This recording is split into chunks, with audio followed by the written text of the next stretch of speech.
ଆସନ୍ତାକାଲିଠାରୁ ପୁଣି ରାଜ୍ୟରେ ହେବ ବର୍ଷା। ଫେବୃଆରୀ ପ୍ରଥମ ସପ୍ତାହରୁ ବଢ଼ିଲାଣି ତାତି। ଏନେଇ ଆଞ୍ଚଳିକ ପାଣିପାଗ ବିଭାଗ ପକ୍ଷରୁ ଜାରି ହେଲା ଆଉ ଏକ ନୂଆ ସୂଚନା। ଆସନ୍ତୁ ସମ୍ପୂର୍ଣ୍ଣ ଅପଡେଟ୍ ଜାଣିବା। ତା ପୂର୍ବରୁ ଭିଡ଼ିଓକୁ ଲାଇକ୍ କରନ୍ତୁ, ସବସ୍କ୍ରାଇବ୍ କରିନଥିଲେ ଏବେ ସବସ୍କ୍ରାଇବ୍ କରି ପାଖରେ ଥିବା ଘଣ୍ଟି ଚିହ୍ନକୁ ଦବାଇ ଦିଅନ୍ତୁ। ମାଘ ମାସରେ ଶୀତ ଉଭାନ ହେଲାଣି। ରାଜ୍ୟର ଅଧିକାଂଶ ସ୍ଥାନରେ ସର୍ବାଧିକ ତାପମାତ୍ରା ବୃଦ୍ଧି ପାଇବା ସହିତ ଅନେକ ଅଞ୍ଚଳରେ ରାତି ତାପମାତ୍ରା ବୃଦ୍ଧି ପାଉଥିବାରୁ ରାତି ଗରମ ଅନୁଭୂତ ହେଉଛି। ଭୁବନେଶ୍ୱର ଦିନ ତାପମାତ୍ରା 31.7 ଡିଗ୍ରୀ ଛୁଇଁଲାଣି। ଏହି ସମୟରେ ରାଜଧାନୀ ଦିନ ତାପମାତ୍ରା ସ୍ୱାଭାବିକ ଭାବେ 27ରୁ 28 ଡିଗ୍ରୀ ମଧ୍ୟରେ ରହିବା କଥା, ହେଲେ 3 ଡିଗ୍ରୀ ଅଧିକ ଦିନ ତାପମାତ୍ରା ବୃଦ୍ଧି ପାଇଛି। ଏପଟେ ଆସନ୍ତା 4ରୁ 5 ଦିନ ପର୍ଯ୍ୟନ୍ତ ରାଜ୍ୟର ସର୍ବନିମ୍ନ ତାପମାତ୍ରାରେ ପରିବର୍ତ୍ତନ ସମ୍ଭାବନା ନାହିଁ।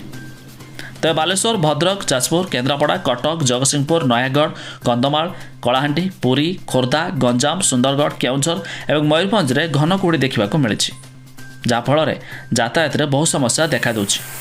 ଅନ୍ୟପଟେ 6 ତାରିଖରୁ 2 ଦିନ ବର୍ଷାର ସମ୍ଭାବନା ରହିଛି।